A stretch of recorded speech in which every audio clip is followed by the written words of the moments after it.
Indraprastha academy एक रहस्यमयी दुनिया में था, जिसका द्वार इंद्रप्रस्थ स्टेशन था।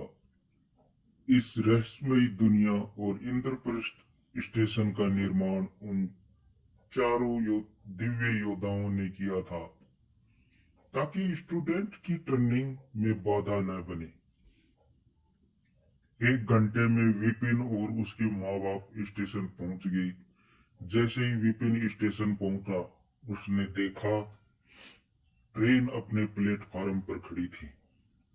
विपिन अपने डैड से बोला, पापा, ट्रेन प्लेटफार्म नंबर 2 पर आ चुकी है, जल्दी चलो। विपिन के डैड बोले, हाँ चलो, जल्दी, नहीं तो ट्रेन छूट जाएगी। वे सब प्लेटफार्म की ओर जल्दी से चल पड़े। वे सभी तुरंत ही प्लेटफार्म नंबर 2 पर पहुंच गए। विपिन और माँ पापा ने अपने कोच में चढ़कर अपनी सीट नंबर की सीट पर बैठ गए। वो 4 सीट का कंपार्टमेंट था, जिसके एक सीट पर एक आदमी सोया हुआ था।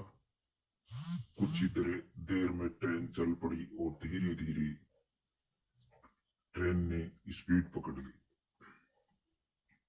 अपनी सीट पर बैठकर विपिन सोच रहा था। फिर उसने बोला, पापा, ये एकेडमी कहाँ है? कुछ मालूम है आपको?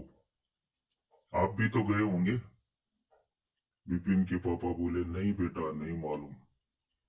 मुझे क्या, किसी को नहीं मालूम कि इंद्रप्रस्थ एकेडमी कहाँ है। इसकी जानकारी सिर्फ ट्रेन के ड्राइवर, एकेडमी के टीचर्स और ऑफिसर्स को होती है। ट्रेन अपनी पूरी रफ्तार से पटरी पर दौड़ रही थी। तभी देखता है कि ट्रेन के रास्ते में एक पहाड़ है। ऐसा लग रहा था कि ट्रेन पहाड़ से टकरा जाएगी, लेकिन ऐसा नहीं हुआ। ट्रेन पहाड़ में समाहित हो गया। ऐसा लग रहा था कि वह कोई पहाड़ है ही नहीं, सिर्फ भ्रम हो पहाड़ का। जैसे ही ट्रेन पहाड़ के दूसरी तरफ निकली तो दिखा कि वो एक अलग दुनिया है। जितना खूबसूरत उतना ही भयानक। उस दुनिया में एक अजीब तरह की आवाज आ रही थी, जिससे सुनकर नए स्टूडेंट्स डर रहे थे। कुछ ही घंटों में ट्रेन अपने गंतव्य पर पहुंच गई। धीरे धीरे लोग बाहर निकल गए। जब विपिन बाहर आया तो उसने देखा, उसने एक खूबसूरत दुनिया, जो बाहरी दुनिया से बिल्कुल अलग थी। विपिन अपने पापा से बोला, डैड, ये कितना सुंदर है, बिल्कुल स्वर्ग जैसा। ऐसा लग रहा है कि हम स्वर्ग में आ गए। उसके पापा बोले, हाँ सही कहा, बिल्कुल स्वर्ग जैसा है। जब मैं पहली बार आया था तो मुझे भी ऐसा ही लगा था। सभी नए स्टूडेंट्स ऐसे ही बातें कर रहे थे और उनके माता पिता उनको बता रहे थे। बाप बेटे की बात सुनकर विपिन की माँ बोली, जल्दी चलो, सवारी लेते हैं, नहीं तो देर हो जाएगी। विपिन के पापा बोले, चलो जल्दी से, नहीं तो फिर इंतजार करना पड़ेगा। सभी सवारी लेने चल पड़े। विपिन ने देखा वहां मॉडर्न कारें नहीं थी, वहां जानवरों द्वारा खींचे जाने वाली गाड़ी थी। लेकिन वो घोड़े नहीं, बिल्कुल अलग तरह के जानवर थे। बहुत ही भयानक थे वे सभी जानवर। लेकिन सभी पालतू थे। विपिन ने ये देखकर अपने पापा से पूछा, डैड, यहाँ कारें नहीं है?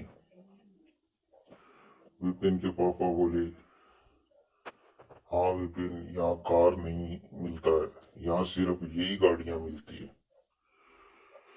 वो सभी बातें करते हुए एक गाड़ी के पास पहुंचकर एक गाड़ी में बैठ गए। फिर गाड़ी चल पड़ी अपने गंतव्य की ओर।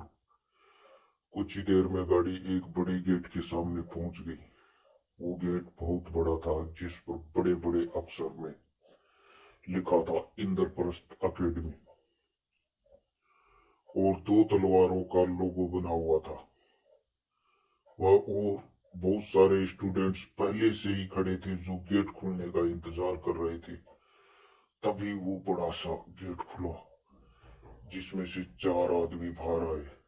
उन सभी के यूनिफॉर्म एक जैसे थे और यूनिफॉर्म के साइड में एक बैच था जिस पर लिखा था इंद्रप्रस्थ एकेडमी थर्ड ईयर।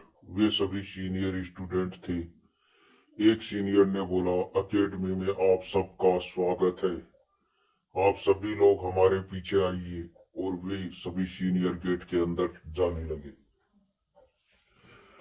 इतना सुनकर सभी स्टूडेंट्स और उनके साथ आए उनके अभिभावकों चारों सीनियर स्टूडेंट्स के पीछे चल पड़े। विपिन उन सभी के पीछे चल पड़ा। जैसे ही विपिन दरवाजे के अंदर गया उसने देखा कि दरवाजे से 500 मीटर दूर से ही एक गुम्बद दिखाई दे रहा था। थोड़ी दूर चलने के बाद चार स्टेचू दिखाई दिए जो उन चार दिव्य योद्धाओं के थे जिन्होंने एकेडमी का निर्माण किया था। कुछ ही देर में वे सभी उस जगह पहुंच गए जहां सभी के रुकने की व्यवस्था की गई थी। उस जगह पर 5 स्टूडेंट थे जिनमें 3 लड़के और 2 लड़की थी। वे सभी एक रजिस्टर में सभी के नाम लिख रहे थे और रूम अलॉट किया जा रहा था। विपिन ने वहां जाकर अपना नाम रजिस्टर करवाया और रूम की चाबी ली। विपिन का रूम नंबर 25 था। फिर विपिन और उसके अभिभावक रूम की तरफ चल पड़े। कुछ ही देर में वे सभी अपने रूम के सामने पहुंच गए। विपिन ने चाबी से दरवाजा खोला और सभी अंदर गए। अंदर जाते ही देखा कि रूम बहुत बड़ा था। वो रूम नहीं था बल्कि 2 रूम का फ्लैट था। रूम में पहुंचते पहुंचते सुबह के 9 बज गए थे क्योंकि वे लोग रात में निकले थे और जब वे एकेडमी पहुंचे तब तक सुबह के 7 बजे थे और फॉर्मेलिटीज पूरी करने में 2 घंटे और लगे थे। विपिन ने एक रूम की तरफ इशारा करते हुए बोला, मैं उस रूम में रहूंगा। और वो अपना सामान लेकर उस रूम की तरफ जाने लगा। तभी विपिन की माँ बोली, ठीक है लेकिन सामान रख के फ्रेश हो जाना, सो मत जाना, खाना खाने जाना है। इतना बोलकर विपिन के माता पिता भी अपने रूम में चले गए। रूम में जाते ही विपिन ने अपना बैग बेड पर रखा और उसमें से कपड़े निकाले और वॉशरूम में चला गया। विपिन कुछ ही देर में वॉशरूम से स्नान करके बाहर आ गया। विपिन ने कपड़े पहने और रूम के बाहर आ गया। उसी समय उसके मम्मी पापा भी कमरे से बाहर आ रहे थे। बाहर आते ही विपिन के पापा बोले, चलो कुछ खाने चलते हैं, और दरवाजे की तरफ चल पड़े। विपिन और उसकी माँ भी मिस्टर राठौड़ के पीछे चल पड़े। जैसे ही तीनों बाहर गए उन तीनों ने देखा कि एंट्रेंस एग्जाम की पूरी तैयारी हो चुकी थी। खाना खाने के बाद जब उन सभी ने टाइम देखा तो दोपहर के 12 बजे थे। खाना खाने के बाद सभी अपने रूम में चले गए। मिस्टर राठौड़ बोले, विपिन जाओ कुछ देर आराम कर लो, उसके बाद मंत्रों का ध्यान कर लेना। विपिन बोला, यस पापा, और वो अपने रूम में चला गया। इधर मिस्टर एंड मिसेज राठौड़ भी अपने रूम में चले गए।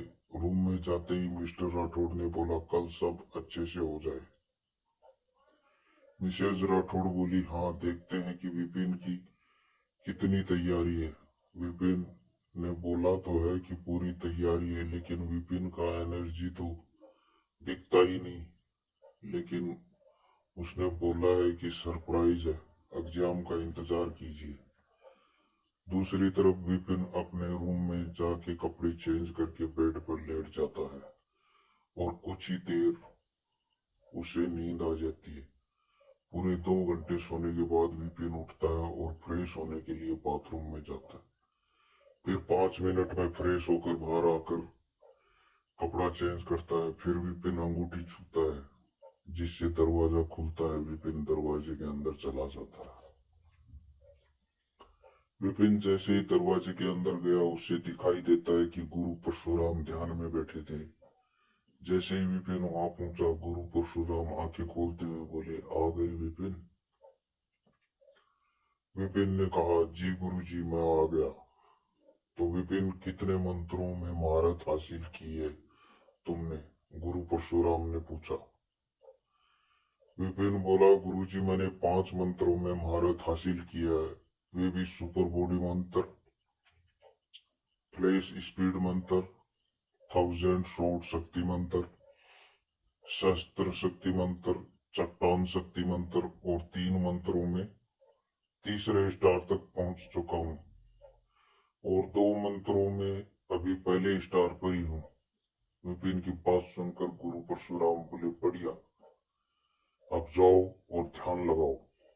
गुरु परशुराम की बात सुनकर विपिन बगल के टीले पर ध्यान में बैठ गया और पहाड़ काट शक्ति के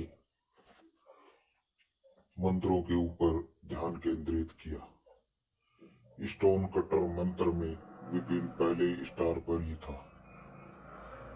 क्या विपिन का शक्ति लेवल बढ़ पाएगा? जानने के लिए सुनते रहिए द किंग ऑफ मल्टीवर्स।